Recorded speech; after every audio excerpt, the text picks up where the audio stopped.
Hello दोस्तों, नमस्कार। स्वागत है हमारे new trick with TT channel में।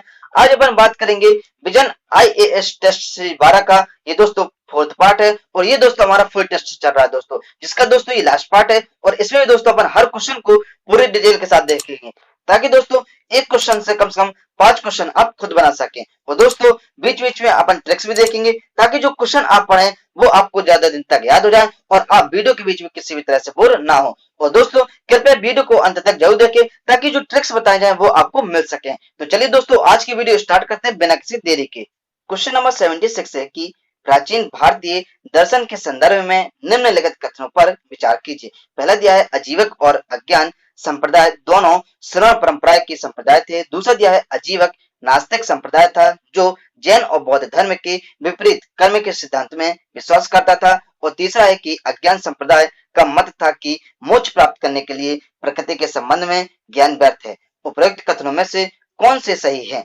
ए केवल 1 और 2, बी केवल 2 और 3, सी केवल 1 और 3 और डी दिया है 1, 2 और 3। तो इन्हें से आपको बताना दोस्तों कि इसका कौन सा आंसर सही।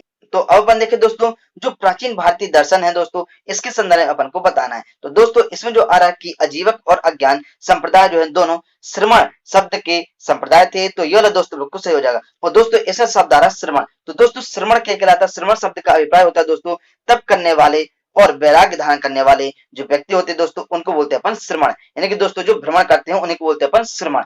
और जो दूसरा है कि अजीवक नास्तिक संप्रदाय था, जो जैन और बौद्ध धर्म के विपरीत कर्म के सिद्धांत में विश्वास करता था। तो यह वाला दोस्तों बिल्कुल गलत हो जाएगा, क्योंकि दोस्तों जो अजीवक संप्रदाय होते थे वो बौद्ध तथा जैन धर्म का विरोध किया करते थे दोस्तों, और ये जैन और बौद्ध धर्म के विपरीत कर्म के सिद्धांत में विश्वास नहीं करते थे। यानी कि दोस्तों जो दूसरा वाला वो बिल्कुल गलत हो जाएगा। और तीसरा है कि अज्ञान संप्रदाय का मत था कि मोक्ष प्राप्त करने के लिए प्रकृति के संबंध में ज्ञान व्यर्थ है। तो यह दोस्तों बिल्कुल सही हो जाएगा, क्योंकि दोस्तों जो अज्ञान संप्रदाय था दोस्तों, उनका मानना था कि प्रकृति के बारे में ज्ञान प्राप्त करना तो असंभव है, यदि संभव भी है तो मोक्ष प्राप्ति के लिए यह व्यर्थ है दोस्तों। यानी कि दोस्तों पहला और तीसरा बिल्कुल सही हो जाएगा। यानी कि दोस्तों इसका सही आंसर हो जाएगा, आंसर इसका सी हो जाएगा कि केवल 1 और 3 सही है। और अब अपन चलते दोस्तों क्वेश्चन नंबर नेक्स्ट है। क्वेश्चन नंबर 77 है कि प्राचीन भारतीय इतिहास के विभिन्न कालखंडों में प्रचलित पदों के संदर्भ में निम्नलिखित में से कौन सा यसे युग्म सही सुमेलित है या है?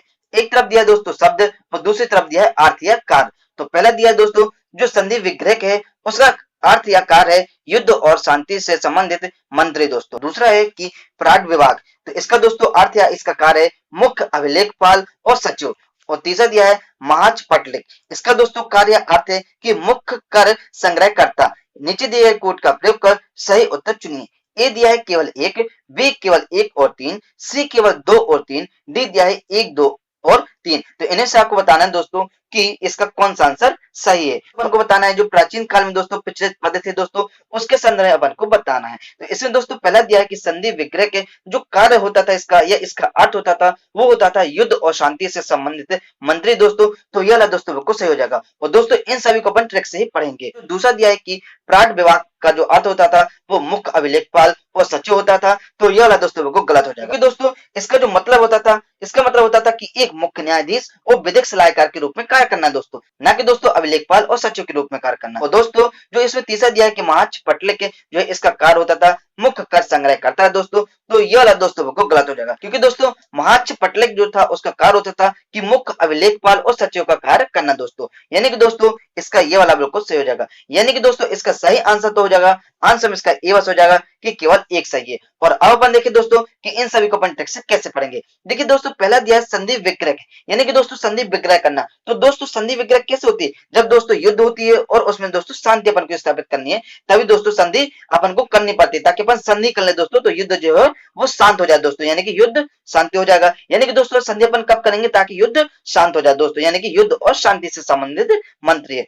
और दोस्तों जो दूसरा है कि प्राग विभाग दोस्तों, तो इनका जो कार्य होता था दोस्तों और इसका अर्थ होता था कि एक मुख्य न्यायाधीश और विधिक सलाहकार के रूप में कार्य करना दोस्तों। यानी कि दोस्तों प्राग विभाग दोस्तों, विभाग का मतलब होता है कि एक विवेक व्यक्ति होगा। और दोस्तों विवेक व्यक्ति कौन होगा? जो मुख्य न्यायाधीश होगा और जो विधिक सलाहकार, यानी कि दोस्तों बहुत सलाहकार जो होगा दोस्तों, यानी कि बहुत अलग अलग प्रकार के जो सलाह देगा दोस्तों। इसमें जो तीसरा दिया है कि महाज पटलक है, तो इसका दोस्तों कार्य होता था मुख्य अभिलेखपाल और सचिव दोस्तों। कैसे? क्योंकि दोस्तों जो महान लोग होते हैं वही दोस्तों लेखा जोखा रखते हैं, यानी कि अभिलेख पाल दोस्तों, यानी कि लेखा जोखा वो रखते हैं। जो महान लोग होते हैं वही लेखा जोखा रखते हैं कि कितना खर्चा हुआ, कितना कहाँ गया, इसलिए उनका नाम होता है महाचपटलिक दोस्तों। यानी कि दोस्तों आपको इसके तीनों शब्द याद हो गए होंगे। दोस्तों यदि वीडियो आपको अच्छी लगे तो वीडियो को दोस्तों लाइक जरूर करें, और हमारे चैनल पर यदि आप नए हैं तो इस चैनल को दोस्तों सब्सक्राइब जरूर कर लीजिए, ताकि दोस्तों आप भी हमारे परिवार के सदस्य बन सके। तो आओ अपन चलते दोस्तों नेक्स्ट में। क्वेश्चन नंबर 78 है कि एंड टू एंड एन्क्रिप्शन संचार प्रणाली के संदर्भ में निम्नलिखित कथनों पर विचार कीजिए। पहला दिया है संदेश प्रेषक से सर्वर तक टेक्स्ट मैसेज के रूप में प्रेषित होता है और सर्वर उसे एन्क्रिप्ट करके प्राप्तकर्ता को भेजता है। और दूसरा दिया है कि शॉर्ट मैसेजिंग सर्विसेज पर प्रेषित किया गया data end to end encrypt नहीं होता है। उपरोक्त कथनों में से कौन सा या से सही है या है? ए केवल एक, बी केवल दो, सी एक और दो दोनों, डी ना तो एक और ना ही दो। तो इन्हें से आपको बताना है दोस्तों कि इसका कौन सा आंसर सही है। तो अपन देखिए दोस्तों कि जो एंड टू एंड एन्क्रिप्शन है दोस्तों संचार प्रणाली, तो ये दोस्तों क्या है? तो ये दोस्तों एक प्रकार की डिवाइस होती है जो कि दोस्तों संदेशों को कूटबद्ध तरीके से एक जगह से दूसरे स्थान पर भेजते हैं। यानी कि दोस्तों यह इस प्रकार किया जाता है कि संदेश को केवल उसी डिवाइस पर डिक्रिप्ट किया जा सके जिस पर इसे प्रेषित किया गया है। यानी कि दोस्तों अपन इसको उसी डिवाइस से प्राप्त कर सकते हैं जिस डिवाइस से इसको भेजा गया है दोस्तों। यानी कि दोस्तों इसे जो पहला दिया है दोस्तों कि संदेश प्रेषक से सर्वर तक टेक्स्ट मैसेज के रूप में प्रेषित होता है और सर्वर उसे एन्क्रिप्ट करके प्राप्तकर्ता को भेजता है, तो ये वाला दोस्तों बिल्कुल गलत हो जाएगा, क्योंकि दोस्तों इसको जिस डिवाइस से भेजा जाता है उसी डिवाइस में इसको प्राप्त किया जाता है दोस्तों। और इसमें दोस्तों दूसरा दिया है कि शॉर्ट मैसेजिंग सर्विसेज पर प्रेषित किया गया डेटा जो होता है वो एंड टू एंड एन्क्रिप्ट नहीं होता है। तो ये वाला दोस्तों बिल्कुल सही हो जाएगा, क्योंकि दोस्तों जो शॉर्ट मैसेज यानी कि दोस्तों छोटे छोटे मैसेज होते हैं तो वो दोस्तों एन्क्रिप्ट नहीं होंगे, यानी कि दोस्तों वो बेकार नहीं जाएंगे। यानी कि दोस्तों इसका सही आंसर हो जाएगा, आंसर इसका दोस्तों बी हो जाएगा कि केवल दो सही है। और अब अपन चलते हैं दोस्तों question number next. Question number 79 है कि भारत के महान्यायवादी के संदर्भ में निम्नलिखित कथनों पर विचार कीजिए। पहला दिया है वह उच्चतम न्यायालय का न्यायाधीश नियुक्त होने के लिए अर्हत होना चाहिए। दूसरा दिया है वह भारत के राष्ट्रपति के प्रसाद पर्यंत पद धारण करता है। और तीसरा दिया है उसे संसद के दोनों सदनों की कार्यवाही में उपस्थित होने, बोलने और मतदान करने का अधिकार प्राप्त होता है। उपरोक्त कथनों में से कौन सा ऐसे सही है या है? ए केवल एक और तीन, बी केवल एक, सी केवल एक और दो, डी दिया है केवल तीन। तो इनमें से आपको बताना है दोस्तों कि इसका कौन सा आंसर सही है। और इसमें दोस्तों अपन को बताना है जो पूर्व भारत के दोस्तों महान्यायवादी हो उनके संदर्भ में अपन को बताना है। तो दोस्तों इसमें जो पहला दिया है कि वह उच्चतम न्यायालय का न्यायाधीश नियुक्त होने के लिए अर्हत होना चाहिए दोस्तों, तो ये वाला दोस्तों बिल्कुल सही हो जाएगा। तभी तो दोस्तों उसको महान्यायवादी बनाएंगे ना, यानी कि वो दोस्तों न्यायाधीश है तो इसीलिए तो उसको महान्यायवादी आप बनाएंगे। और दोस्तों इसमें जो दूसरा दिया है कि वह भारत के राष्ट्रपति के प्रसाद पर्यंत पद धारण करता है, तो ये वाला दोस्तों बिल्कुल सही हो जाएगा, क्योंकि दोस्तों भारत के राष्ट्रपति के प्रसाद पर्यंत पद धारण इसलिए करता है दोस्तों क्योंकि पहली बात तो वो न्यायाधीश है और अब उसको दोस्तों कौन सी उपाधि मिल गई? महा की उपाधि, यानी कि दोस्तों महान की उपाधि उसको मिल गई दोस्तों, इसीलिए राष्ट्रपति के प्रसाद पर्यंत धारण करता है दोस्तों। और दोस्तों जो इसमें तीसरा दिया है कि उसे संसद के दोनों सदनों की कार्यवाही में उपस्थित होने, बोलने और मतदान करने का अधिकार प्राप्त होता है, तो ये वाला दोस्तों बिल्कुल गलत हो जाएगा, क्योंकि दोस्तों उसको सदन में उपस्थित होने और बोलने का तो अधिकार होता है लेकिन दोस्तों मतदान करने का अधिकार नहीं होता। यानी कि दोस्तों इसका सही आंसर हो जाएगा, आंसर इसका सी हो जाएगा कि केवल एक और दो सही है। तो अब अपन चलते हैं दोस्तों question number next. Question number 80 है कि ग्लोबल एटमॉस्फेयर वॉच के संदर्भ में निम्नलिखित कथनों पर विचार कीजिए। पहला दिया है इसे संयुक्त राष्ट्र पर्यावरण कार्यक्रम द्वारा स्थापित किया गया था। दूसरा दिया है इसका उद्देश्य वायुमंडल, महासागरों और जीवमंडल के मध्य अंतःक्रिया को समझाना है। और तीसरा दिया है यह प्रतिवर्ष अर्थ ओवरशूट डे घोषित करता है। उपरोक्त कथनों में से कौन सा ऐसे सही है या है? ए केवल एक और दो, बी केवल तीन, सी केवल एक और तीन, डी दिया है एक, दो और तीन। तो इन्हें से आपको बताना है दोस्तों कि इसका कौन सा आंसर सही है। और अब अपन देखें दोस्तों जो ग्लोबल एटमॉस्फेयर वॉच है दोस्तों इसके संदर्भ में अपन देखें तो ये दोस्तों एक संयुक्त राज्य की एजेंसी है जो कि दोस्तों सन 1960 में इसको स्थापित किया गया था ताकि दोस्तों जो वायुमंडल की प्रवृत्ति है उसमें निगरानी रखी जाए। और इसको दोस्तों विश्व मौसम विज्ञान संगठन द्वारा स्थापित किया गया था और यह दोस्तों विश्वव्यापी एक प्रणाली है। और इसमें दोस्तों अपन देखें तो इसमें दोस्तों जो पहला दिया है कि इसे संयुक्त राष्ट्र पर्यावरण कार्यक्रम द्वारा स्थापित किया गया था दोस्तों, तो ये वाला दोस्तों बिल्कुल सही हो जाएगा, यानी कि दोस्तों यूएनडीपी जो है दोस्तों उसके द्वारा इसको स्थापित किया गया था, तो ये वाला दोस्तों बिल्कुल सही हो जाएगा। और इसमें दोस्तों दूसरा दिया है कि इसका उद्देश्य वायुमंडल, महासागरों और जीवमंडल के मध्य अंतःक्रियाओं को समझाना है दोस्तों, तो ये वाला दोस्तों बिल्कुल सही हो जाएगा कि दोस्तों इसको इसी के लिए ही स्थापित किया गया है ताकि अपन वायुमंडल, महासागरों और जो जीवमंडल के मध्य अंतःक्रिया हो रही दोस्तों उसको अपन समझा सके। और दोस्तों इसमें जो तीसरा दिया है कि यह प्रति वर्ष अर्थ ओवरशूट डे घोषित करता है, तो ये वाला दोस्तों बिल्कुल गलत हो जाएगा, क्योंकि दोस्तों जो प्रतिवर्ष होता है दोस्तों अर्थ ओवरशूट डे, ये दोस्तों ग्लोबल एटमॉस्फेयर वॉच इसको घोषित नहीं करती, जबकि दोस्तों इसको ग्लोबल फुटप्रिंट नेटवर्क जो होते हैं दोस्तों उसके द्वारा इसको प्रतिवर्ष घोषित किया जाता है। यानी कि दोस्तों तीसरा वाला बिल्कुल गलत हो जाएगा, यानी कि दोस्तों इसका सही आंसर हो जाएगा, आंसर में दोस्तों इसका ये हो जाएगा कि केवल 1 और 2 सही है। और अब अपन चलते दोस्तों question number next, question number 81 है कि सर सैयद अहमद खां के संदर्भ में निम्नलिखित कथनों पर विचार कीजिए। पहला दिया है उन्होंने ब्रिटिश शासन के प्रति राजभक्ति यानी कि पूर्ण निष्ठा की भावना का प्रचार किया था। दूसरा दिया है कि उन्होंने मुसलमानों को आधुनिक वैज्ञानिक शिक्षा प्रदान करने का विरोध किया था। और तीसरा दिया है कि उन्होंने भारतीय राष्ट्रीय कांग्रेस के गठन का विरोध किया था। उपरोक्त कथनों में से कौन सा ऐसे सही है? ए केवल 1 और 3, बी केवल 2 और 3, सी केवल 2, डी 1, 2 और 3। तो इनमें से आपको बताना है दोस्तों कि इसका कौन सा आंसर सही है। तो अब अपन देखें दोस्तों कि जो सर सैयद अहमद खां है दोस्तों, तो ये कौन है? तो ये दोस्तों 19वीं शताब्दी के मुस्लिम समाज सुधारक हैं दोस्तों। और इसमें दोस्तों अपन देखें तो इसमें दोस्तों जो पहला दिया है कि उन्होंने ब्रिटिश शासन के प्रति राजभक्ति दोस्तों यानी कि पूर्ण निष्ठा की भावना का प्रचार किया, तो ये वाला दोस्तों बिल्कुल सही हो जाएगा, क्योंकि दोस्तों ये एक महान शिक्षाविद भी थे, समाज सुधारक भी थे, लेकिन दोस्तों ये रूढ़िवादी राजनीतिक थे दोस्तों। और इसमें दूसरा दिया है कि उन्होंने मुसलमानों के आधुनिक वैज्ञानिक शिक्षा प्रदान करने का विरोध किया था, तो ये वाला दोस्तों बिल्कुल गलत हो जाएगा, क्योंकि दोस्तों ये तो मुसलमान के सुधारक थे दोस्तों, यानी मुस्लिम सुधारक थे दोस्तों, प्रसिद्ध मुस्लिम सुधारक थे, तो इसलिए ये विरोध क्यों करेंगे दोस्तों, स्वाभाविक सी बात है। और दोस्तों जो इसमें तीसरा दिया है कि उन्होंने भारतीय राष्ट्रीय कांग्रेस के गठन का विरोध किया था, तो ये वाला दोस्तों बिल्कुल सही हो जाएगा, क्योंकि दोस्तों वो नहीं चाहते थे कि भारतीय राष्ट्रीय कांग्रेस का गठन हो दोस्तों। यानी कि दोस्तों इसका सही आंसर हो जाएगा, आंसर में दोस्तों इसका ये हो जाएगा कि केवल 1 और 3 सही है। और अब अपन चलते दोस्तों question number next, question number 82 है कि आर्या यानी कि दोस्तों ARYA परियोजना के संदर्भ में निम्नलिखित कथनों पर विचार कीजिए। पहला दिया है यह कृषि के क्षेत्र में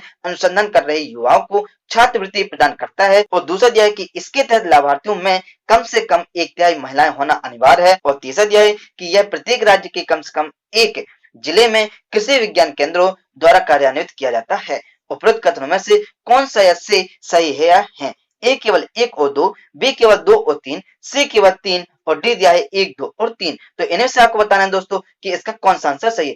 दोस्तों आप अपने पास कृपया एक पेन कॉपी लेकर जरूर बैठे, ताकि दोस्तों आपको पता चल सके कि आपको दोस्तों कौन कौन से आंसर इसके आ रहे हैं। और दोस्तों जितने भी आपको दोस्तों आंसर सही हो या गलत हो तो वो दोस्तों कमेंट में जरूर बताना दोस्तों। अब अपन देखें दोस्तों जो आर्या परियोजना है दोस्तों, तो इसके संदर्भ में अपन को बताना है। तो दोस्तों सबसे पहले तो आर्या का दोस्तों पूरा नाम होता है attracting and retaining youth in agriculture दोस्तों, यानी कि दोस्तों इसका मतलब होता है कि कृषि में युवाओं को आकर्षित करना, यानी कि अट्रैक्टिंग और उनको बनाए रखना दोस्तों। किसमें दोस्तों? कृषि में बनाए रखना। तो दोस्तों इसमें जो पहला दिया है कि यह कृषि के क्षेत्र में अनुसंधान कर रहे युवाओं को छात्रवृत्ति प्रदान करता है दोस्तों, तो यह वाला दोस्तों को गलत हो जाएगा, क्योंकि दोस्तों ये किसी प्रकार से युवाओं को छात्रवृत्ति प्रदान नहीं करता, जबकि दोस्तों उनका ध्यान केंद्रित करता है। और इसमें दोस्तों दूसरा दिया है कि इसके तहत लाभार्थियों में कम से कम 1/3 महिलाएं होना अनिवार्य है, तो ये वाला दोस्तों को गलत हो जाएगा, क्योंकि दोस्तों इसमें ऐसी कोई भी शर्त नहीं रखी गई है कि इसमें दोस्तों 1/3 महिलाएं का होना अनिवार्य है। और इसमें दोस्तों जो तीसरा दिया है कि यह प्रत्येक राज्य के कम से कम एक जिले में कृषि विज्ञान केंद्रों द्वारा कार्यान्वित किया जाता है, तो यह वाला दोस्तों बिल्कुल सही हो जाएगा। यानी कि दोस्तों इसका सही आंसर हो जाएगा, आंसर में इसका सी हो जाएगा कि केवल 3 सही है। और अब अपन चलते दोस्तों question number next, question number 83 है कि मंत्रिमंडल यानी कि कैबिनेट सचिव के पद के संदर्भ में निम्नलिखित कथनों में से कौन सा ऐसे सही है? पहला दिया है उसे भारत के राष्ट्रपति द्वारा नाम निर्देशित किया जाता है। दूसरा दिया है वह सिविल सेवा बोर्ड का या की पदेन अध्यक्ष होता या होती है। और तीसरा दिया है वह मुख्य सचिवों के वार्षिक सम्मेलन की अध्यक्षता करता या करती है। नीचे दिए गए कोड का प्रयोग कर सही उत्तर चुनिए। ए केवल 1, बी केवल 1 और 2, सी केवल 2, डी केवल 2 और 3। तो इनमें से आपको दोस्तों बताना है कि इसका कौन सा आंसर सही है। तो अब देखें दोस्तों मंत्रिमंडल यानी कि दोस्तों कैबिनेट सचिव के पद के बारे में अपन को दोस्तों बताना है। तो ये दोस्तों जो होते हैं सीधे प्रधानमंत्री के अधीन कार्य करते हैं दोस्तों, जो पूरा सचिवालय होता है दोस्तों। और इसमें दोस्तों जो पहला दिया है कि उसे भारत के राष्ट्रपति द्वारा नाम निर्देशित किया जाता है दोस्तों, तो ये वाला दोस्तों बिल्कुल गलत हो जाएगा, क्योंकि दोस्तों उसे भारत के राष्ट्रपति द्वारा नाम निर्देशित नहीं किया जाता, बल्कि दोस्तों उन्हें नियुक्त किया जाता है, और वो भी दोस्तों केंद्र सरकार द्वारा नियुक्त किया जाता है दोस्तों। वो जो दूसरा दिया है कि वह सिविल सेवा बोर्ड का या की पदेन अध्यक्ष होता है होती है, तो ये वाला दोस्तों बिल्कुल सही हो जाएगा, क्योंकि दोस्तों प्रधानमंत्री के अधीन यदि कार्य करना है तो स्वाभाविक सी बात है कि उनके पास अच्छा ज्ञान होना चाहिए। वो अच्छा ज्ञान दोस्तों जो सिविल सेवा बोर्ड होते हैं दोस्तों, अध्यक्ष होते हैं, और जो सिविल सेवा बोर्ड के जो सदस्य होते हैं दोस्तों, उन्हीं के पास अच्छा ज्ञान होता है। और इसमें दोस्तों जो तीसरा दिया है कि वह मुख्य सचिवों के वार्षिक सम्मेलन की अध्यक्षता करता या करती है, तो ये ला दोस्तों कुछ सही हो जाएगा, क्योंकि दोस्तों इसमें सचिव शब्द आ रहा है और इसमें दोस्तों सचिव शब्द आ रहा है, यानी कि दोस्तों इसका सही आंसर हो जाएगा, आंसर में इसका डी हो जाएगा कि केवल 2 और 3 सही है। और अब अपन चलते दोस्तों question number next, question number 84 है कि लॉकडाउन हटाने के बाद की अवधि के लिए कुछ आर्थिक संकेतक अजीब परिघटना की ओर इशारा करते हैं, जिसमें लॉकडाउन के तुरंत बाद बेरोजगारी दर तेजी से बढ़कर वापस कोविड पूर्व स्तर पर पहुंच गई है, लेकिन भारत में कोविड पूर्व काल की तुलना में नियोजित लोगों की संख्या में 20 से 40 मिलियन की कमी हुई है। इसका कारण है, ए दिया है कि बेरोजगारी दर का निम्न स्तर और श्रमिक जनसंख्या अनुपात का उच्च स्तर, और बी दिया है बेरोजगारी दर का उच्च स्तर और श्रमिक जनसंख्या अनुपात का निम्न स्तर, और सी दिया है कि बेरोजगारी दर का निम्न स्तर और श्रमिक जनसंख्या अनुपात का भी निम्न स्तर, और डी दिया है बेरोजगारी दर का उच्च स्तर और श्रमिक जनसंख्या अनुपात का भी उच्च स्तर। तो इन्हें से आपको बताना है दोस्तों कि इसका कौन सा आंसर दोस्तों सही है। तो इसमें आपको बताना है दोस्तों जो बेरोजगारी दोस्तों हुई है उसके संदर्भ में अपन को बताना है दोस्तों जो 20 से 40 मिलियन की कमी हुई है दोस्तों लोगों की। तो इसमें दोस्तों जो पहला दिया है कि बेरोजगारी दर का निम्न स्तर और श्रमिक जनसंख्या का उच्च स्तर दोस्तों, तो ये दोस्तों किसी भी तरह से तालमेल नहीं मिला रहा है दोस्तों। और जो इसमें बी नंबर है कि बेरोजगारी दर का उच्च स्तर और श्रमिक जनसंख्या अनुपात का निम्न स्तर, तो ये वाला दोस्तों बिल्कुल गलत हो जाएगा, क्योंकि दोस्तों एक ऊपर जा रहा है एक नीचे आ रहा है। लेकिन दोस्तों इसमें जो सी नंबर दिया है कि बेरोजगारी दर का निम्न स्तर और श्रमिक जनसंख्या अनुपात का भी निम्न स्तर दोस्तों, यानी कि दोनों का नीचे जा रहा है दोस्तों, तो इसीलिए दोस्तों तो कमी आएगी ना, यानी कि दोस्तों बिल्कुल सही आंसर हो जाएगा, आंसर इसका सी हो जाएगा। और दोस्तों इसमें जो दोस्तों डी नंबर दिया कि एक का उच्च होना और दूसरे का भी उच्च होना दोस्तों, तो ये वाला दोस्तों बिल्कुल गलत हो जाएगा, क्योंकि दोस्तों यदि उच्च होगा तो स्वाभाविक सी बात है कि सभी को दोस्तों रोजगार मिलेगा दोस्तों, ना कि बेरोजगार होंगे दोस्तों। और अब बन जाते दोस्तों question number next, question number 85 है कि निम्नलिखित युगों पर विचार कीजिए। एक तरफ दिया है दोस्तों कपड़ा शिल्प और दूसरी तरफ दिया है विरासत। पहला दिया है कि वाघ प्रिंट दोस्तों बिहार का विरासत है, दूसरा दिया है तंचोई शैली जो है वो मणिपुर की है, और तीसरा दिया है बगरू शैली जो है वो राजस्थान की है। उपरोक्त युगों में से कौन सा ऐसे सही सुमेलित है या है? ए केवल 1 और 3, बी केवल 1 और 2, सी केवल 3, डी 1, 2 और 3। तो इनमें से आपको बताना दोस्तों कि इसका कौन सा आंसर सही है। तो दोस्तों इसको अपन पूरी ट्रिक से पढ़ेंगे, और इसमें दोस्तों पहला दिया है कि वाघ प्रिंट है दोस्तों जो कपड़ा शिल्प है ये दोस्तों बिहार का विरासत है दोस्तों, तो ये वाला दोस्तों बिल्कुल गलत हो जाएगा, क्योंकि दोस्तों जो बाघ प्रिंट है दोस्तों, तो बाघ कहाँ लगाएंगे दोस्तों, अपन बीच में लगाते हैं घर के बीच में, यानी कि दोस्तों मध्य प्रदेश का ये विरासत स्थल है दोस्तों। और विरासत स्थल दोस्तों कहने का मतलब है कि ये जो दोस्तों काम होता है बाघ प्रिंट का, तो ये दोस्तों पूरा काम हाथ से ही होता है दोस्तों, यानी कि पूरा हाथ से इसको तैयार किया जाता है दोस्तों। और जो दूसरा दिया है कि तंचोई शैली ये दोस्तों मणिपुर की है, तो ये वाला दोस्तों बिल्कुल गलत हो जाएगा, क्योंकि दोस्तों तंचोई चोई का मतलब होता है दोस्तों जो चोई होती है वो गुजर जाती है दोस्तों, यानी कि दोस्तों जो नदी की चोई होती है तो वो कुछ दिनों के बाद गुजर जाती है, यानी कि दोस्तों वो निकाल दी जाती है ताकि पानी अधिक गंदा ना हो सके, यानी कि दोस्तों गुजरात तंचोई, यानी कि दोस्तों जो चोई है वो गुजर गई है, यानी कि दोस्तों गुजरात आ जाएगा। और दोस्तों जो इसमें तीसरा दिया है कि बगरू शैली जो है वो राजस्थान की दोस्तों, तो ये वाला दोस्तों बिल्कुल सही हो जाएगा, यानी कि दोस्तों इसका सही आंसर हो जाएगा, आंसर इसका सी हो जाएगा कि केवल 3 सही है। और इसको दोस्तों अपन कैसे याद करेंगे, देखिए बगरू शब्द का मतलब हो रहा है दोस्तों बगरू, यानी कि पकड़ो उसको, क्यों पकड़ो, क्योंकि वो राजा के स्थान पे जा रहा है और दोस्तों कपड़े पहन के जा रहा है, तो पता नहीं दोस्तों वो कैसे कपड़े पहने हैं, इसलिए उसको जल्दी से पकड़ो और फिर उसको अच्छे कपड़े पहन के राजा के स्थान पर भेजो दोस्तों, यानी कि राजस्थान दोस्तों। यानी दोस्तों आपको तीनों याद हो गए होंगे, कैसे दोस्तों, क्योंकि दोस्तों जो बाघ प्रिंट है दोस्तों बाघ अपन कहाँ लगाएंगे, मध्य में लगाएंगे दोस्तों, यानी कि मध्य प्रदेश आ जाएगा। और तंचोई दोस्तों जो चोई होती है वो दोस्तों क्या हो जाती है, गुजर जाती है दोस्तों, यानी कि गुजरात आ जाएगा। और बगरू दोस्तों यानी कि पकड़ो, किसको पकड़ो, एक व्यक्ति को पकड़ो, क्योंकि वो दोस्तों पता नहीं कैसे कपड़े पहन के राजा के स्थान पर जा रहा है दोस्तों।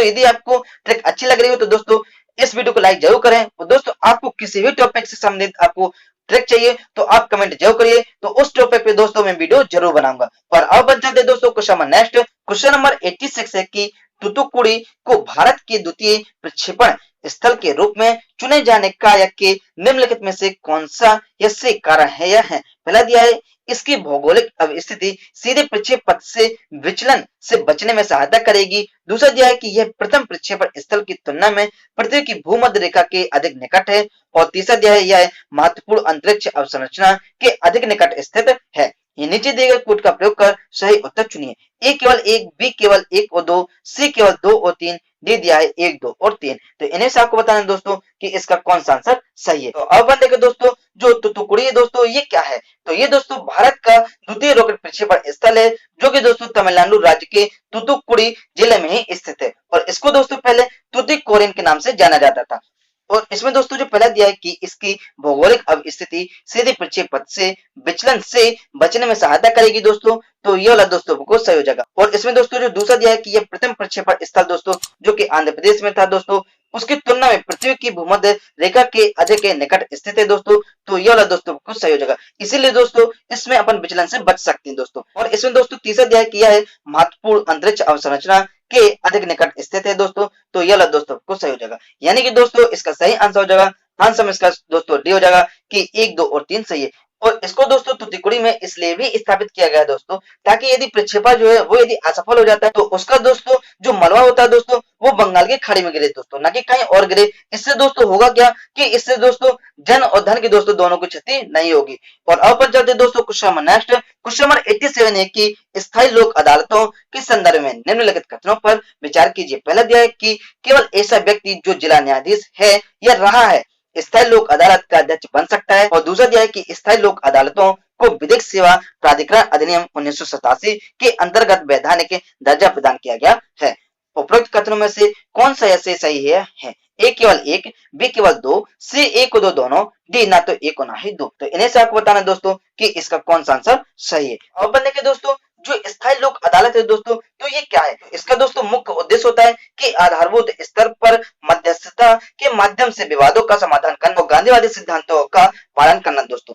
इसमें दोस्तों पहला दिया है कि केवल ऐसा व्यक्ति जो जिला न्यायाधीश है या रहा है स्थायी लोक अदालत का अध्यक्ष बन सकता है। तो ये वाला दोस्तों गलत हो जाएगा, क्योंकि दोस्तों ऐसा शब्द है केवल ऐसा व्यक्ति जो जिला न्यायाधीश है वही बस बन सकता है दोस्तों। तो ये वाला दोस्तों को गलत हो जाएगा, क्योंकि दोस्तों जो जिला न्यायाधीश होता है वो बस न बन के दोस्तों जो अतिरिक्त जिला न्यायाधीश होते हैं वो भी तो बन सकते हैं दोस्तों, क्योंकि वो भी तो एक न्यायाधीश है दोस्तों। यानी कि दोस्तों पहला वाला बिल्कुल गलत हो जाएगा। और इसमें दोस्तों जो दूसरा दिया है कि स्थायी लोक अदालतों को विधिक सेवा प्राधिकरण अधिनियम 1987 के अंतर्गत वैधानिक दर्जा प्रदान किया गया है दोस्तों। तो यह वाला दोस्तों बिल्कुल सही हो जाएगा, यानी कि दोस्तों इसका सही आंसर हो जाएगा दोस्तों, आंसर में इसका बी हो जाएगा कि केवल 2 सही है। और अब अपन चलते दोस्तों question number next. Question number 88 है कि निम्नलिखित में से कौन से सहभोज था? यानी कि दोस्तों इसमें एक जीव को लाभ होता है प्राप्त और दूसरा जीव दोस्तों उसको लाभ प्राप्त नहीं होता, यानी कि दोस्तों वो अप्रभावित रहता है। उसके उदाहरण अपन को बताना है। इसमें दोस्तों पहला दिया है कि चिचड़ी यानी कि दोस्तों माइट और मनुष्य दोस्तों, दूसरा दिया है अधिपादपीय पौधे दोस्तों, तीसरा दिया है कि एकांतवासी केकड़ा और समुद्री एनीमोन,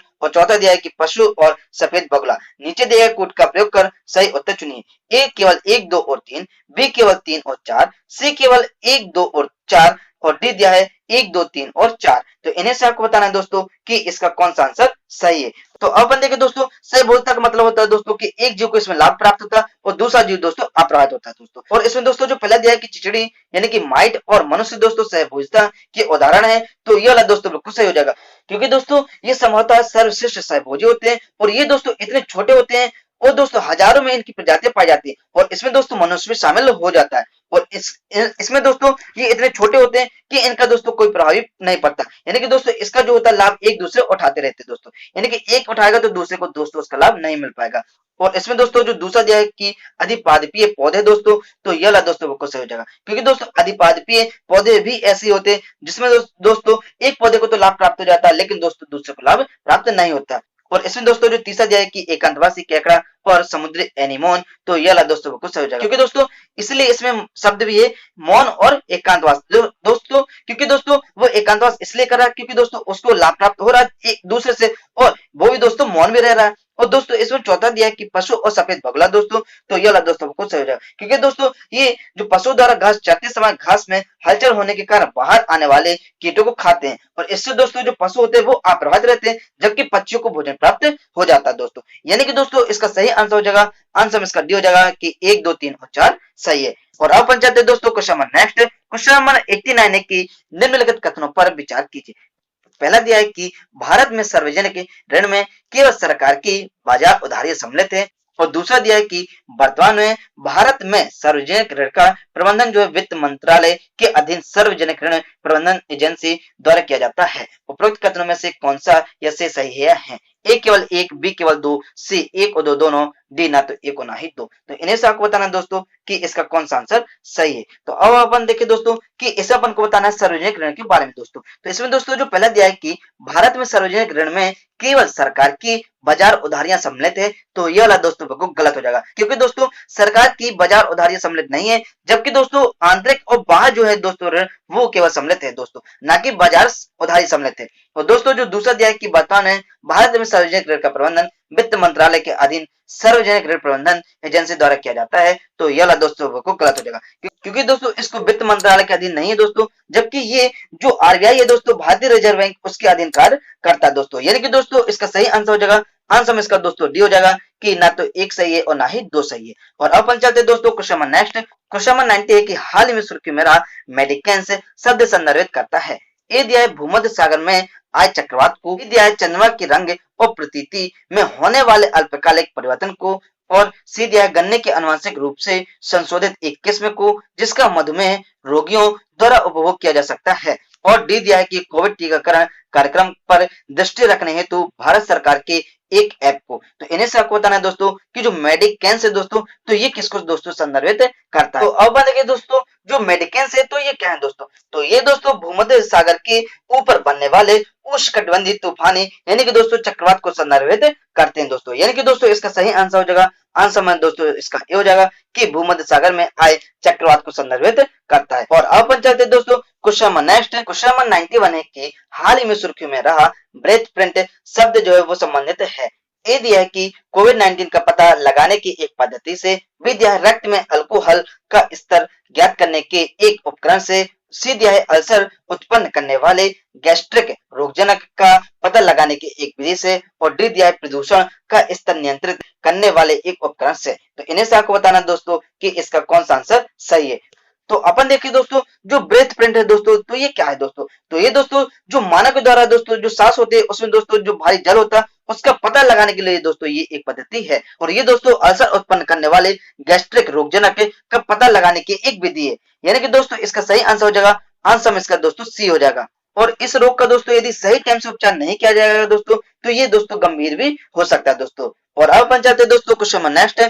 क्वेश्चन नंबर 92 है कि निम्नलिखित युगों पर विचार कीजिए। एक तरफ दिया है दोस्तों लोक नृत्य और दूसरी तरफ दिया है उद्गम राज्य, और इनको भी दोस्तों अपन पूरी ट्रिक से ही पढ़ेंगे। इसमें दोस्तों जो पहला दिया है कि हौसगिरी जो है वो आंध्र प्रदेश में है, और दूसरा दिया है कि चेराव मिजोरम में है, और तीसरा दिया है कामसाले जो है वो कर्नाटक में है। उपरोक्त युगों में से कौन सा ऐसे सही है?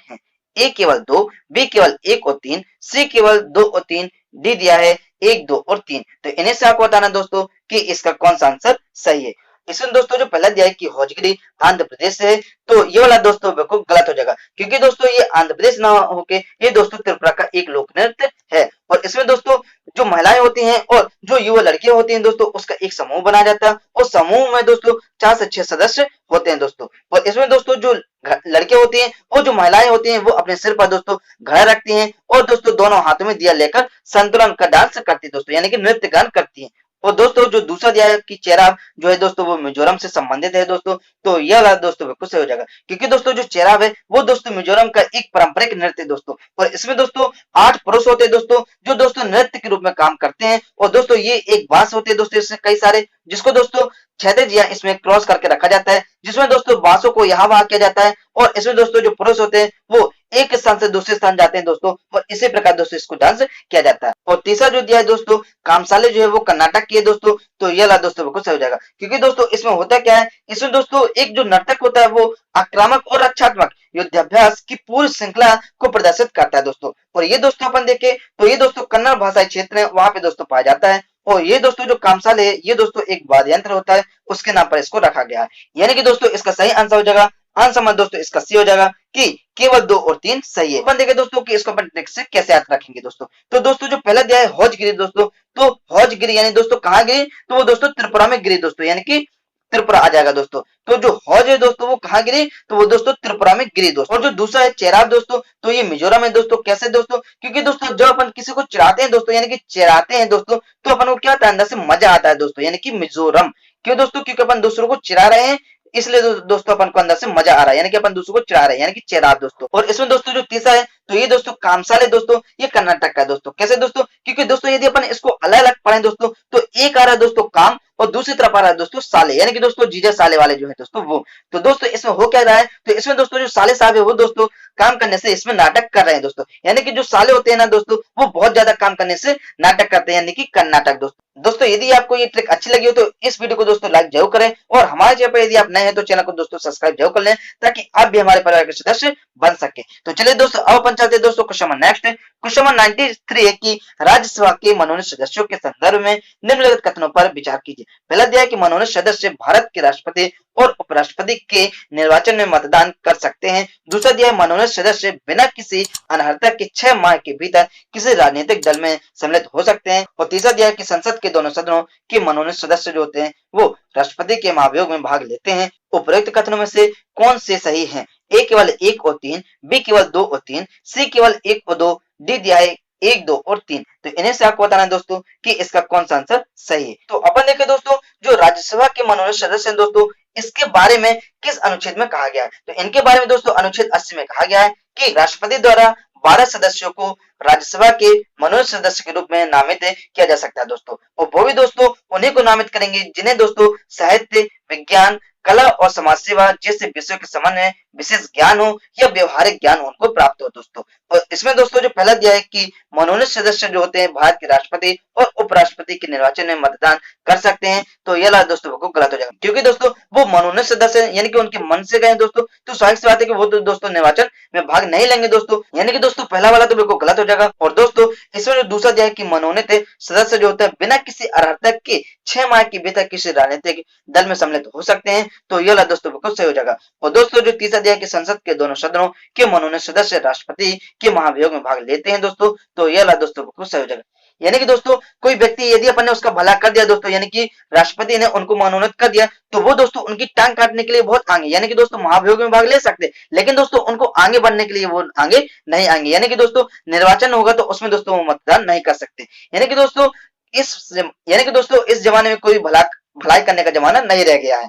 और अब अपन चलते दोस्तों क्वेश्चन नंबर नेक्स्ट है। क्वेश्चन 94 है कि वर्ष 1920 में गठित all India trade union Congress यानी कि AITUC के 100 वर्ष पूरे हो गए हैं। इस संदर्भ में निम्नलिखित कथनों पर विचार कीजिए। पहला दिया कि इसे भारत में व्यापक रूप से पहला संगठित ट्रेड यूनियन माना जाता है। और दूसरा दिया कि यह राष्ट्र संघ के अंतर्राष्ट्रीय श्रम संगठन यानी कि ILO में भारत का प्रतिनिधित्व करने हेतु गठित किया गया है। और तीसरा दिया है कि महात्मा गांधी ने यूनियन के महत्व को समझते हुए इसके पहले अधिवेशन में भाग लिया था। उपरोक्त कथनों में से कौन से ऐसे सही है? ए केवल 1, बी केवल 1 और 2, सी 1, 2 और 3, डी दिया है केवल 2। तो इन्हें से आपको बताना दोस्तों कि इसका कौन सा आंसर सही है। तो अपन देखें दोस्तों जो 1920 में दोस्तों all India trade union Congress है दोस्तों, इसके संदर्भ में अपन को बताना है, क्योंकि दोस्तों इसके 100 वर्ष पूरे हो गए हैं। इसमें दोस्तों जो पहला दिया है कि इसे भारत में व्यापक रूप से पहला संगठित ट्रेड यूनियन माना जाता है दोस्तों, तो यह वाला दोस्तों बिल्कुल गलत हो जाएगा, क्योंकि दोस्तों पहला जो संगठित ट्रेड यूनियन है दोस्तों वो मद्रास श्रमिक संघ है दोस्तों, क्योंकि इसके जो स्थापना दोस्तों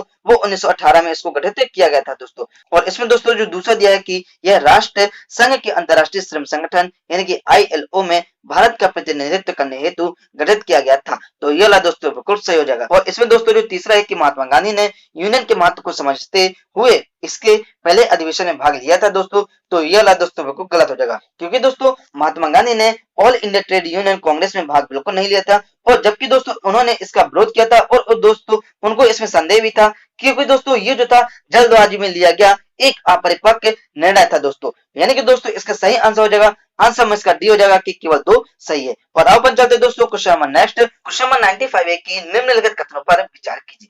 पहला दिया राष्ट्रपति या राज्यपाल के विरुद्ध उनकी पदावधि के दौरान किसी भी न्यायालय में किसी भी प्रकार की दंडिक कार्रवाई प्रारंभ या चालू नहीं रखी जाएगी। और दूसरा दिया कि राष्ट्रपति या राज्यपाल की पदावधि के दौरान उनकी गिरफ्तारी या कारावास के लिए किसी भी न्यायालय में कोई प्रक्रिया प्रारंभ नहीं की जा सकती है। उपरोक्त कथनों में से कौन सा ऐसे सही है? ए केवल 1, बी केवल 2, सी 1 और 2 दोनों, डी ना तो 1 और ना ही 2। तो इन्हें से आपको बताना दोस्तों कि इसका कौन सा आंसर सही है।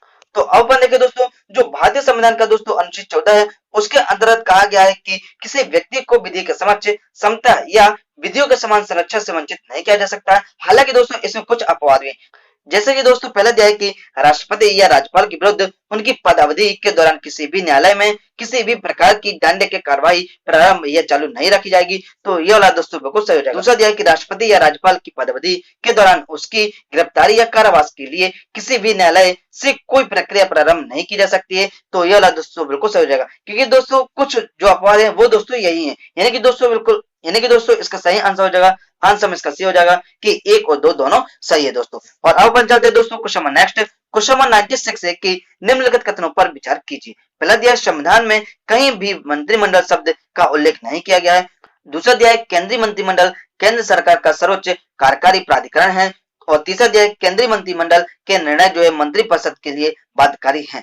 उपरोक्त कथनों में से कौन से सही हैं? ए केवल 1 और 2, बी केवल 2 और 3, सी केवल 1 और 3, डी दिया है 1, 2 और 3। तो इन्हें से आपको बताना है दोस्तों कि इसका कौन सा आंसर सही है। तो अब अपन देखें दोस्तों, इसे अपन को बताना है दोस्तों जो पहला दिया है कि संविधान में कहीं भी मंत्रिमंडल शब्द का उल्लेख नहीं किया गया है दोस्तों। तो ये वाला दोस्तों बिल्कुल गलत हो जाएगा, क्योंकि दोस्तों संविधान में मंत्रिमंडल शब्द का उल्लेख किया गया है दोस्तों। जैसे अपन देखें तो ये दोस्तों एक लघु निकाय है और इसमें दोस्तों कहा गया था कि इसमें दोस्तों 15 से 20 मंत्री होंगे दोस्तों।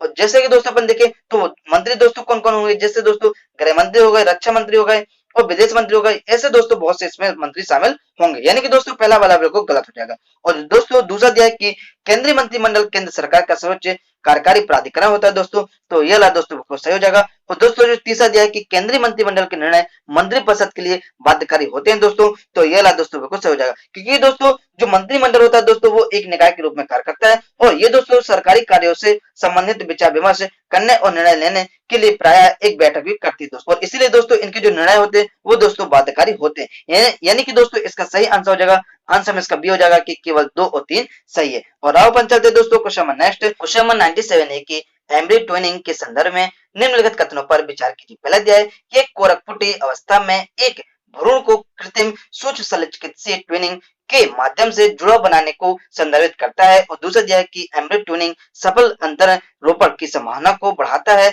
और इसलिए गर्भधारण करने की पूरी संभावना होती है। उपरोक्त कथनों में से कौन सा ऐसे सही है? ए केवल 1, बी केवल 2, सी 1 और 2 दोनों, डी ना तो 1 और ना ही 2। तो इन्हें से आपको बताना दोस्तों कि इसका कौन सा आंसर सही है। तो अपन देखें दोस्तों, इसमें दोस्तों जो पहला आ रहा है कि ये जो होती है दोस्तों जुड़ाव बनाने को संदर्भित करता है दोस्तों, इसलिए दोस्तों इसका नाम भी रखा गया है ट्विनिंग, यानी कि दोस्तों 2, यानी कि दोस्तों पहला वाला बिल्कुल सही हो जाएगा। और जो दूसरा दिया है कि दोस्तों अंतर रोपण की संभावना को बढ़ा देता है, जिससे दोस्तों गर्भधारण करने की पूरी संभावना बढ़ जाती है दोस्तों, यानी कि दोस्तों दूसरा वाला बिल्कुल सही हो जाएगा, यानी कि दोस्तों इसका सही आंसर हो जाएगा, आंसर इसका सी हो जाएगा कि 1 और 2 दोनों सही है। और अब अपन चलते दोस्तों question number next. Question number 98 है कि निम्नलिखित में से किन परिस्थितियों में संविधान संसद को राज्य सूची में प्रागणित किसी भी विषय पर विधि बनाने का अधिकार देता है।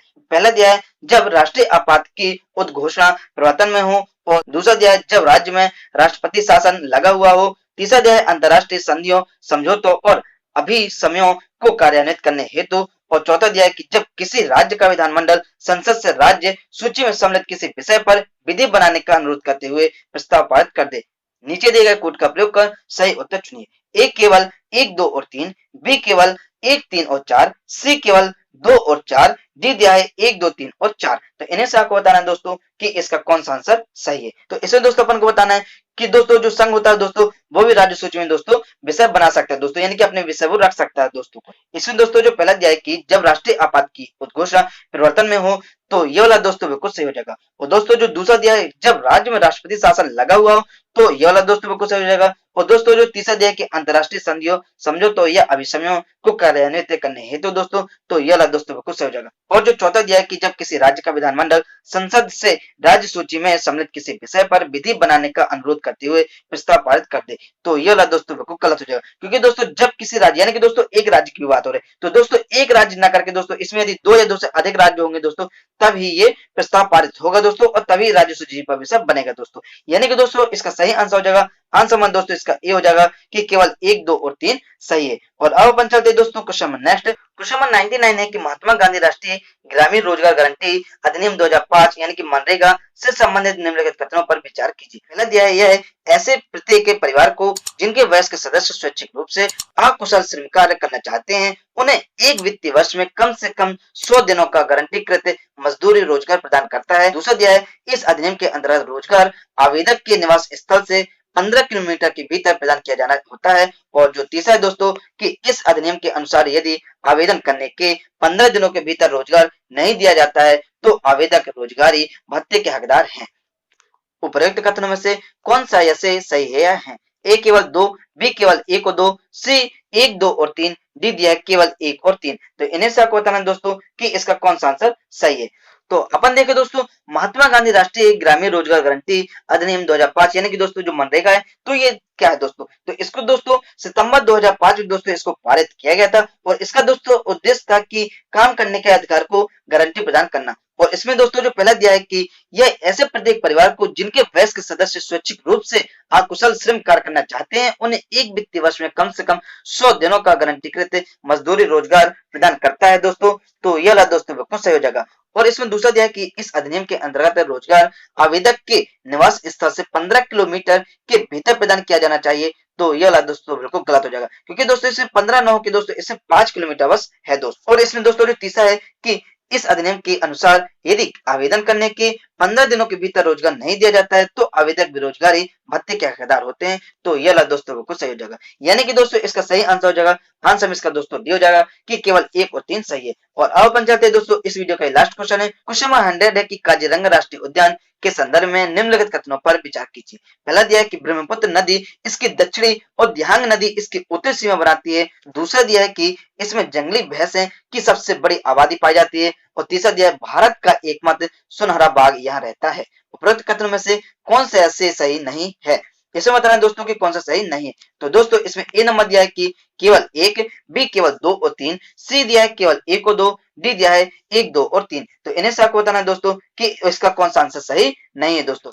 और अब अपन देखें दोस्तों, जो काजीरंगा राष्ट्रीय उद्यान है दोस्तों, तो ये क्या है दोस्तों? तो ये दोस्तों जैसे कि सभी को पता है कि भारतीय एक सींग वाले गेड़े के लिए दोस्तों प्रसिद्ध है। और इसमें दोस्तों लगभग 2200 गेड़े पाए जाते हैं और जो कि दोस्तों विश्व की कुल आबादी का लगभग 2/3 भाग है दोस्तों। और इसमें दोस्तों अपन पहला देखें कि ब्रह्मपुत्र नदी इसकी दक्षिणी और दिहांग नदी इसकी उत्तरी सीमा बनाती है। तो यह वाला दोस्तों बिल्कुल गलत हो जाएगा, क्योंकि दोस्तों ब्रह्मपुत्र जो नदी होती है वो इसकी उत्तरी और पूर्वी सीमा बनाती है, जबकि दोस्तों जो मोरा डिफ्लो नदी होती है वो दोस्तों इसकी दक्षिण सीमा बनाती है। यानी कि दोस्तों पहला वाला बिल्कुल गलत हो जाएगा। और दोस्तों जो दूसरा दिया है कि इसमें जंगली भैंसें की सबसे बड़ी आबादी पाई जाती है, तो ये वाला दोस्तों बिल्कुल सही हो जाएगा, क्योंकि दोस्तों विश्व की लगभग 57% जो आबादी है दोस्तों वो यहीं पर पाई जाती है।